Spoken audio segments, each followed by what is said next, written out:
जय हिंद। स्वागत है आप सभी का फिर से आज के इस वीडियो में। और आज का वीडियो बहुत इम्पोर्टेंट है। इम्पोर्टेंट इसीलिए है कि ये जो आज का हम वीडियो लाए हैं ये भारत के रत्न पुरस्कार 2024 के हैं। मतलब भारत रत्न 2024 के जो पुरस्कार मिलेंगे वो। और आज का जो PDF है देखिए, अभी रात देख लीजिए ऊपर 11 बज के यहाँ देखिए 11 बज के 12 मिनट हो रहा है। ये इसको बनाने में PDF हमको करीब 1.5 घंटा लग गया। और ये पूरा का पूरा PDF जो है वो आपका बुक से नहीं है, बुक से और अलग अलग चीज़ों से हम इसको लिए हैं और खुद से PDF को तैयार किए हैं। लास्ट में आप देखिए, आपको हम 10 क्वेश्चन फिर से कराएंगे और उसमें आपको चेक करना है कि कितना नंबर आता है। तो चलिए भारत रत्न पुरस्कार को हम देखते हैं। और ये PDF की अगर हम बात करते हैं तो ये PDF आपको मिल जाएगा। टेलीग्राम लिंक हम डिस्क्रिप्शन में दे देंगे। बार बार आपको बताते हैं, आपसे एक रिक्वेस्ट है। और एक भाई है वो मतलब कि कमेंट किए थे एक वीडियो में कि सर वीडियो इतना अच्छा है कि हम इसको शेयर नहीं करेंगे, नहीं तो कटअप बढ़ जाएगा। तो ऐसा नहीं कीजिए, समझे क्योंकि मेरा भी व्यू जाएगा तभी तो मज़ा आएगा ना। चलिए कोई नहीं, आप शुरुआत करते हैं ज़्यादा ना बात करते हुए, क्योंकि वीडियो लंबा हो जाता है। देखिए दिया गया है कि 2024 में भारत रत्न पुरस्कार 5 प्रमुख व्यक्तियों को दिया गया, प्रदान किया गया। ये आपको पता है किया गया है। कर्पूरी ठाकुर, MS स्वामीनाथन, PV नरसिम्हा राव, लाल कृष्ण आडवाणी और चौधरी चरण सिंह को, इन 5 व्यक्तियों को दिया गया। इससे पहले सिर्फ 3 व्यक्तियों को ही दिया जाता है, लेकिन पहली बार 5 व्यक्तियों को ऐड किया गया है इस बार। ये बात याद रखिएगा। नेक्स्ट अगर हम बात करते हैं तो भारत रत्न पुरस्कार देने की शुरुआत 1954 में हुआ। आपको हमारा वीडियो और क्लास कैसा लगता है ये ज़रूर कमेंट बॉक्स में बताइएगा। और अपने दोस्तों को प्लीज़ शेयर कीजिए इस वीडियो को। देखो हम और कुछ नहीं कहेंगे, सब्सक्राइब कीजिए नहीं कीजिए वो तो आपके ऊपर डिपेंड करता है, क्योंकि हमारा वीडियो जब आपको अच्छा लगेगा तभी ना कीजिएगा, नहीं लगेगा नहीं कीजिएगा। और बुक के सीरीज़ में आपका यही आ रहा था, पहले समझ लीजिए। इसीलिए हम बुक के अब किसी भी चीज़ को स्किप नहीं करेंगे, जो आएगा उसी को पढ़ाएंगे, आगे बढ़ेंगे। भारत रत्न पुरस्कार देने की शुरुआत जो हुई वो 1954 में हुई। आगे हम बात करते हैं तो 1955 में यह पुरस्कार मतलब यहाँ पे मरने उपरांत होता, क्या होता, मरने उपरांत भी जोड़ा गया। तो ध्यान रखिएगा, कुछ टाइपिंग मिस्टेक हो जाता है। नेक्स्ट बात करते हैं कि भारत रत्न पुरस्कार का आकार है वो पीपल के पत्ते जैसा है। जानते हैं कि भारत का पीपल के पत्ते जैसा ही आपको ऐसा दिखेगा। इसकी अगर हम बात करते हैं तो ऐसा ये पीपल के पत्ते जैसा, और यही कहीं ना कहीं गर्दन में पहनाया जाता है जो विजेता होते हैं उनको। अब देखिए, खेल जगत में भारत रत्न पाने वाले पहले व्यक्ति सचिन तेंदुलकर हैं। मतलब खेल जगत में पहले व्यक्ति ये हैं जिन्हें यह पुरस्कार मिला है, और अभी तक शायद इनके अलावा और किसी को नहीं मिला खेल जगत में। भारत रत्न देने की सिफारिश प्रधानमंत्री द्वारा की जाती है। मतलब प्रधानमंत्री जिन्हें बोलते हैं उन्हीं व्यक्तियों को यह पुरस्कार दिया जाता है। नेक्स्ट हम बात करते हैं, भारत रत्न पुरस्कार सफ़ेद रंग के फीते में पहनाया जाता है। हम आपको बोले ना कि ये जो पुरस्कार पहनाया जाता है ये मतलब ये सफ़ेद रंग के फीते में, मतलब आप देखो इसका आकार ऐसा होता है, दिख गया। और ये सफ़ेद रंग के फीते में पहनाया जाता है। कर्पूरी ठाकुर को, अब देखिए यहाँ से इतना समझ में आ गया आपको।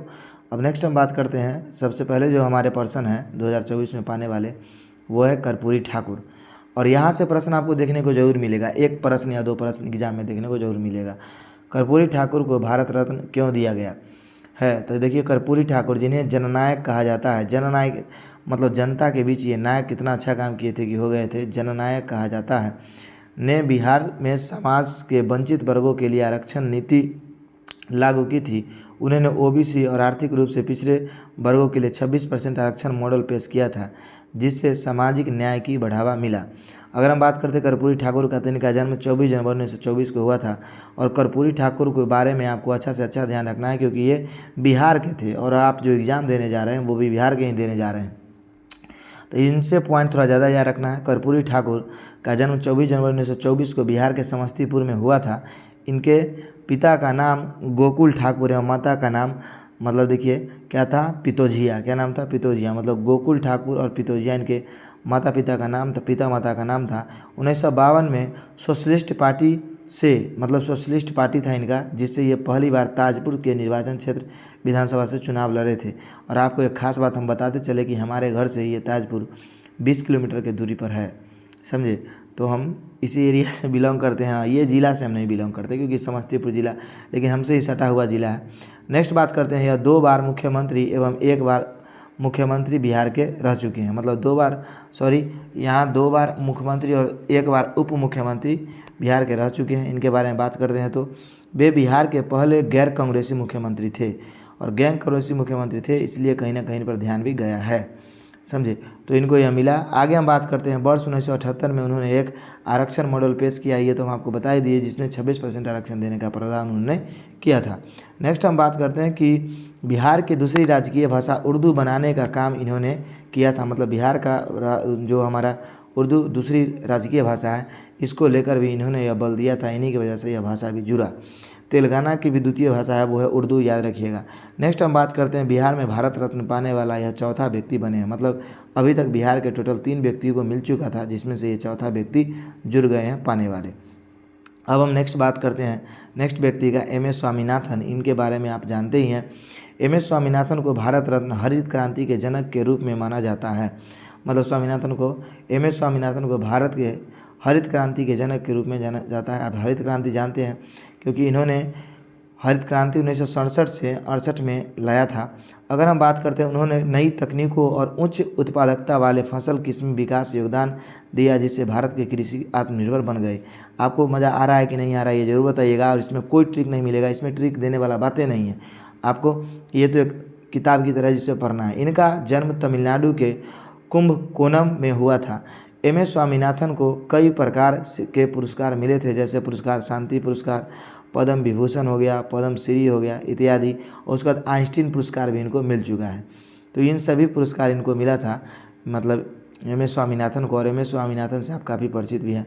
नेक्स्ट बात करते हैं, थर्ड पर्सन हमारे हैं PV नरसिम्हा राव की उपलब्धियों के लिए भारत रत्न सम्मानित किया गया। मतलब इनको किस उपलब्धियों का, देखिए इनका जन्म वर्तमान के तेलंगाना के वारंगल में हुआ था।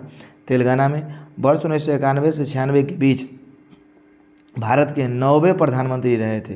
कैवें नंबर के? 9वें नंबर के प्रधानमंत्री रहे थे। और 1991 से की बात करते हैं तो 1991 का वो समय याद कीजिए। उसी समय में, इनके समय में क्या किया गया था कि उदारीकरण, निजीकरण, वैश्वीकरण का मतलब प्रयोग किया गया था, और अर्थव्यवस्था इतना ज़्यादा डूबने वाला था जिसको ऊपर फिर लाए थे। और अब बात करते हैं तो इनके इस नीति में योगदान देने वाले जो मेन हीरो थे वो थे वित्त मंत्री मनमोहन सिंह, जो आगे जाकर आपके प्रधानमंत्री भी बने हैं। अगर नेक्स्ट हम बात करते हैं इनके बारे में, तो 73वें और 74वें संविधान संशोधन अधिनियम PV नरसिम्हा राव के कार्यकाल में हुआ था, जिसके तहत नगर पंचायत और नगर पालिका के बारे में बात किया गया, आपको पता है। नेक्स्ट अगर हम बात करते हैं कि PV नरसिम्हा राव भारत के पूर्व प्रधानमंत्री, 1991 के आर्थिक सुधारों की शुरुआत की, जो भारत की अर्थव्यवस्था को वैश्विक मंच पर लेकर आया। वैश्विक मंच पर मतलब विश्व के मंच पर उन्होंने आर्थिक उदारीकरण, वैश्वीकरण, निजीकरण के तहत बड़े सुधार किए। तो ये हुआ। और देखिए, ये जितने भी आप पॉइंट देख रहे हैं, आप अपना बुक भी उलट के देख सकते हैं। इन सभी पॉइंटों को मैंने खुद से ऐड किया है कि आपको किस तरह से हम प्रेजेंट करें कि आपको अच्छे से समझ में आए। अगर कोई पॉइंट पूछे तो नहीं, आपसे ऐसा नहीं हो कि आपसे नहीं बने, समझे। और आप जैसे ही बोले कि सर इसी तरह से वीडियो अच्छा लगता है, तब मैंने सोचा कि नहीं, जब इस तरह का वीडियो अच्छा लगता है आपको, तो कुछ ना कुछ हमें भी इम्प्रूवमेंट करना चाहिए, चाहे मेहनत हमको कितना लगे, है कि नहीं। तो यही आपसे मेरा रिक्वेस्ट रहता है कि वीडियो को शेयर कीजिएगा, तो ज़्यादा हमको अच्छा लगेगा, ज़्यादातर लोग देखेंगे। जानते हैं वीडियो का पहले व्यू 3K 4K जाता था, लेकिन इसका कारण हम ये वीडियो बनाना छोड़ दिए थे बीच में, जॉब लगने के कारण 3, 4, 5 महीना बहुत सारे लोग नहीं देखे, और अब व्यू नहीं जाता है। तब तो पहले के सब्सक्राइबर 7-8 हज़ार, मतलब 7,000 8,000 के करीब हैं अभी तक, लेकिन व्यू उस हिसाब से नहीं जाते हैं, तो बहुत दिक्कतें होने लगती हैं। लेकिन हम आपको दिक्कत नहीं होने देंगे, ये हमारा आपसे वादा है। नेक्स्ट हम बात करते हैं लाल कृष्ण आडवाणी का भारत की राजनीति में योगदान क्या है। इनकी अगर हम बात करते हैं तो लाल कृष्ण आडवाणी भारत के जनता पार्टी के सबसे लंबे समय तक सेवा करने वाले अध्यक्ष रहे, और भारत के उप प्रधानमंत्री, मतलब देखिए लाल कृष्ण आडवाणी किस पद पर रहे हैं। एक मिनट, हम कलर चेंज करते हैं। लाल कृष्ण आडवाणी की हम बात करते हैं तो वो उप प्रधानमंत्री के पद पर ही रहे हैं, समझे। लाल कृष्ण आडवाणी और रूप में कार्य किया है, भारतीय राजनीति सशक्त और स्थिर नेतृत्व प्रतीक किया है। इनका जन्म 1927 के कराची में हुआ था। कहाँ हुआ था? 1927 में कराची, जो वर्तमान समय में पाकिस्तान में पड़ता है। इनकी आत्मकथा किताब का नाम कंट्री माई लाइफ है। क्या है? Country my life. मतलब इनका मानना था कि जो देश है वही मेरी ज़िंदगी है, ये मानते थे लाल कृष्ण आडवाणी। यह भारत के 7 उप प्रधानमंत्री एवं भारत के गृह मंत्री, भाजपा के प्रधानमंत्री रह चुके हैं। मतलब बीजेपी के ये प्रधानमंत्री भी रह चुके हैं और उप प्रधानमंत्री भी ये रह चुके हैं। 2009 में इन्हें पद्म विभूषण से भी नवाजा गया है, ये बात ध्यान में रखिएगा। 2009 में कौन सा पुरस्कार दिया गया इन्हें? पद्म विभूषण। अब हम बात करते हैं अगले व्यक्ति का, तो वो लास्ट व्यक्ति हैं चौधरी चरण सिंह। चौधरी चरण सिंह के बारे में आप जानते ही होंगे, बहुत फेमस इंसान थे। चौधरी चरण सिंह ने किसानों के अधिकारों के लिए कई सुधार किए थे, मतलब किसान को ये बड़ा मानते थे। उन्होंने किसानों के लिए जमींदारी प्रथा समाप्त करने, कृषि संबंधी नीतियों को सुधारने और ग्रामीण क्षेत्रों में विकास में प्राथमिकता दी थी। अगर इनकी हम बात करें तो देखिए, इनका जन्म जो हुआ था 1902 में उत्तर प्रदेश के मेरठ में हुआ था। और जैसे देखिए, जन्म उनके बारे में कम चांस है आपसे पूछने का, ये सब नहीं पूछेगा, क्योंकि करेंट अफेयर्स पूछ रहा है तो इनसे रिलेटेड ही कुछ बात पूछेगा। इनका सबसे बड़ा योगदान क्या रहा, नहीं तो इनको और इनकी उपलब्धियों से पूछेगा। जन्म तब नहीं पूछेगा, माता पिता का नाम नहीं पूछेगा, लेकिन कर्पूरी ठाकुर का पूछ सकता है। क्यों? क्योंकि वो हमारे बिहार के हैं। तो आप अपना भी कॉमन सेंस लगाइए कि क्या आ सकता है, क्या नहीं आ सकता है। नेक्स्ट हम बात करते हैं 23 दिसंबर के दिन उनके जन्मदिन पर राष्ट्रीय किसान दिवस मनाया जाता है। मतलब 23 दिसंबर को जो हम मनाते हैं राष्ट्रीय किसान दिवस, इन्हीं के जन्मदिन पर। नेक्स्ट हम बात करते हैं, यह 1979 से 1980 तक भारत के 5वें प्रधानमंत्री रहे, हालांकि वह कभी संसद नहीं गए। मतलब ये 1979 से 80 के बीच में 5वें प्रधानमंत्री पद पर रहे, लेकिन कभी भी संसद नहीं गए। कौन आपके? तो चौधरी चरण सिंह। नेक्स्ट हम बात करते हैं कि 2024 में 5 व्यक्तियों, एक मिनट, इनकी अगर हम बात करते हैं, ध्यान दीजिए, ये कभी भी मतलब संसद नहीं गए। तो इनको जानते हैं आप, ऐसे याद रखिएगा कि कौन ऐसा प्रधानमंत्री है जिनका चरण एक को बार नहीं पड़ा संसद में। तो चरण, तो चौधरी चरण सिंह। इनका चरण नहीं पड़ा था, चरण से ट्रिक बना लीजिएगा, चरण कभी भी संसद में नहीं पड़ा। इनका समाधि स्थल किसान घाट है, मतलब किसान घाट के नाम से प्रसिद्ध है, ये आप जानते होंगे। नेक्स्ट हम बात करते हैं कि 2024 में 5 व्यक्तियों को एक साथ भारत रत्न क्यों दिया गया। तो अगर हम इसकी बात करते हैं, सामान्यतः भारत रत्न को एक वर्ष में अधिकतम 3 व्यक्तियों को प्रदान किया जाता है, परंतु 2024 में इन सभी प्राप्तकर्ताओं को असाधारण योगदान को देखते हुए 5 लोगों को सम्मान दिया गया। तो हम आपको बताया था ना कि 3 ही लोगों को पहले दिया गया था इससे पहले, लेकिन इस बार 2024 में 5 लोगों को दिया गया है। चलिए, ये सभी की सभी चीज़ें आपको समझ में आ गई। अब हम आ जाते हैं क्वेश्चन आंसर पर, और फटाफट हम देख लेते हैं क्वेश्चन आंसर को। और देखिए, आज वीडियो बहुत जल्दी कर ली है, 12 मिनट के अंदर अंदर हमने सभी चीज़ों को समझ लिया है। अब हम आते हैं क्वेश्चन पर। पहला क्वेश्चन है आपका कि हाल ही में कि इनमें से किस व्यक्ति को भारत रत्न पुरस्कार नहीं दिया गया है। तो देखिए, लाल कृष्ण आडवाणी, कर्पूरी ठाकुर, चौधरी चरण सिंह, जयप्रकाश नारायण। सोचिए आप आंसर क्या होगा, अब हम बताते हैं। जयप्रकाश नारायण को लोक नायक के नाम से जानते हैं, ये याद रखिएगा। नेक्स्ट हम बात करते हैं, कर्पूरी ठाकुर का जन्म बिहार के किस जिला में हुआ था। तो आप बताइए किस जिला में हुआ था। हम ऑप्शन बोलते हैं, आपको आंसर बताना, ऐसा नहीं कि झट देना हम बता देंगे। हमको पता है कि कोई भी व्यक्ति जब वीडियो देखता है तो पहले सोचता है आंसर। भागलपुर, समस्तीपुर, पटना, दरभंगा। तो आंसर क्या हो जाएगा इसका? समस्तीपुर। चलिए, नेक्स्ट हम बात करते हैं, हाल ही में भारत रत्न पुरस्कार किस व्यक्ति को दिया गया है जो कि उप प्रधानमंत्री के पद पर रह चुके हैं। अगर आपको PDF चाहिए, टेलीग्राम का लिंक दिया गया है, आपको मिल जाएगा। हाल ही में भारत के रत्न पुरस्कार किस व्यक्ति को दिया गया है जो कि उप प्रधानमंत्री के पद पर रहे हैं। तो इसमें से बताइए क्या हो जाएगा। लाल कृष्ण आडवाणी, कर्पूरी ठाकुर, यहाँ री छूट गया है, PV नरसिम्हा राव, MS स्वामीनाथन। तो क्या आंसर हो जाएगा आपका, बताइए। मतलब उप प्रधानमंत्री के पद पर कौन रहे हैं आपके? तो उप प्रधानमंत्री के पद पर जो रहे हैं वो रहे हैं लाल कृष्ण आडवाणी। इसमें कुछ कन्फ्यूजन है, हाँ लाल कृष्ण आडवाणी है। चलिए, नेक्स्ट हम बात करते हैं,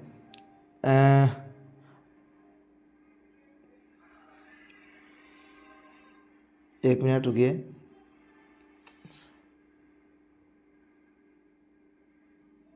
चलिए हम समझते हैं। तो अगली जो क्वेश्चन है आपका, लाल कृष्ण आडवाणी सही आंसर इसका। नेक्स्ट बात करते हैं, भारत रत्न पुरस्कार का बनावट किस पेड़ के पत्ते की तरह होता है। तो आप बताइए इसका आंसर क्या हो जाएगा। तो पीपल, आप जानते हैं, ये बहुत इजी क्वेश्चन था। नेक्स्ट हम बात करते हैं कि भारत रत्न पाने वाले कर्पूरी ठाकुर किस नाम से जाने जाते हैं। तो आप बताइए क्या हो जाएगा आंसर। इसका आंसर क्या हो जाएगा आपका। तो लोकनायक, समाज सेवक, जननायक, राष्ट्रवादी। तो आंसर क्या हो जाएगा, जननायक। लोकनायक के नाम से किसे? तो जयप्रकाश नारायण को। नेक्स्ट हम बात करते हैं, ऐसे पहले भारतीय खिलाड़ी जिन्हें भारत रत्न पुरस्कार से नवाजा गया है। तो वो कौन व्यक्ति है? तो वो है सचिन तेंदुलकर, ये आपको पता है। नेक्स्ट हम बात करते हैं, इनमें से कौन पूर्व प्रधानमंत्री है जिन्हें 2024 का भारत रत्न पुरस्कार दिया गया है। तो अगर हम बात करते हैं 2024 का भारत रत्न पुरस्कार किसे दिया गया है, नरेंद्र मोदी को। मतलब कौन पूर्व प्रधानमंत्री हैं जिन्हें 2024 का भारत रत्न, उसके बाद एच.डी. देवगौड़ा को, पी.वी. नरसिम्हा राव को, अटल बिहारी वाजपेयी को। तो इसमें आंसर क्या हो जाएगा आपका, बताइए। आंसर हो जाएगा पी.वी. नरसिम्हा राव। बाकी प्रधानमंत्री हैं लेकिन 2024 के पुरस्कार की बात करते हैं तो पी.वी. नरसिम्हा राव को। नेक्स्ट हम बात करते हैं पी.वी. नरसिम्हा राव के समय में किया गया महत्वपूर्ण काम क्या था। तो ऑप्शन ध्यान से सुनिए। ऑप्शन है आपका ए में 73वें एवं 74वें संविधान संशोधन। ऑप्शन बी में है 1991 से 93 के बीच निजीकरण, उदारीकरण, वैश्वीकरण। और उसके बाद ऑप्शन सी में है आपका 42वां संविधान संशोधन। और ऑप्शन डी में है आपका ए और बी दोनों। तो आंसर क्या हो जाएगा आपका, अगर आप झट देना सोचे होंगे तो आंसर ए या नहीं तो बी मार दिए होंगे पहली बात। तो इसलिए आंसर डी तक जाइए। आंसर डी में क्या है, ए और बी दोनों। तो आंसर क्या हो जाएगा, डी नंबर। चलिए अब हम नेक्स्ट क्वेश्चन की बात करते हैं। अगला क्वेश्चन है आपका कि भारत में हरित क्रांति के जन्मदाता किसे माना जाता है। तो एम.एस. स्वामीनाथन, वर्गीज कुरियन, नॉर्मन बोरलॉग, इनमें से कोई नहीं। तो आंसर क्या हो जाएगा आपका, बताइए, एम.एस. स्वामीनाथन। नेक्स्ट हम बात करें इनमें से कौन सा मिलान गलत है। लास्ट क्वेश्चन है आपका क्या, इनमें से कौन सा मिलान गलत है। तो आप देखो क्या हो जाएगा, एम.एस. स्वामीनाथन हरित क्रांति से संबंधित है, हाँ या ना। तो क्या हो जाएगा, हाँ। उसके बाद देखिए ऐसे आप सोचिए इसका आंसर क्या हो जाएगा। थोड़ा देर का हम समय देते हैं, लास्ट है, सोच लीजिए। चलिए ऐसा करते हैं, आप सोच लिए होंगे। तो पहला क्या है, सही है, एम.एस. स्वामीनाथन हरित क्रांति के जन्मदाता हैं। पी.वी. नरसिम्हा राव, क्या ये प्रधानमंत्री थे, तो थे, ये सही है। कर्पूरी ठाकुर को जननायक के नाम से जाना जाता है, तो क्या है, सही है। चौधरी चरण सिंह, बताइए, चौधरी चरण सिंह संसद का संबोधन किए थे, सही है, नहीं, यही तो गलत है। क्या है, गलत है। संसद में कभी गेवे नहीं किए तो संबोधन कहाँ से कर देंगे। तो यही क्या है, गलत है। हम बताए थे ना कि इनका चरण कभी भी संसद में नहीं भरा था। तो इसलिए आंसर क्या हो जाएगा आपका, डी, मिलान गलत, यही है, डी। तो थैंक्स फॉर वाचिंग लिखा गया है। आप अगर यहाँ तक वीडियो को देखें हैं इसका मतलब आप काफ़ी अच्छे स्टूडेंट हैं। और हम आपसे इतना ही सपोर्ट मानेंगे कि बस आप हमारा थोड़ा मदद कीजिए। हम आपको देखिए स्टार लगवा ही के मानेंगे। और बाकी जो भी आप जॉब करते हैं ज़रूर आपको सफलता मिलेगी, हम यही कामना करते हैं ईश्वर से। और चलिए हम आपसे मिलते हैं अगले वीडियो में। आपको हमारा ये वीडियो कैसा लगा ये ज़रूर बताइएगा। और ज़रूर आप जानते हैं, आप वीडियो देखिए क्या कीजिए उसे पता नहीं, लेकिन आप जब कमेंट करते हैं ना तो उस कमेंट को पढ़ के बड़ा दिल खुश होता है। उसी से हमको मन करता है फिर से वीडियो बनाने का। और पीडीएफ के लिए फिर से बोलते हैं, टेलीग्राम का लिंक हम डिस्क्रिप्शन दिए हैं, वहाँ से जाके ज्वाइन कीजिए। और पीडीएफ तो हम डाल ही देते हैं, अपलोड कर लीजिए, इससे पहले वाला पीडीएफ और ये भी। तो चलिए अब हम आपसे मिलेंगे अगली क्लास में, तब तक के लिए जय हिंद, जय भारत।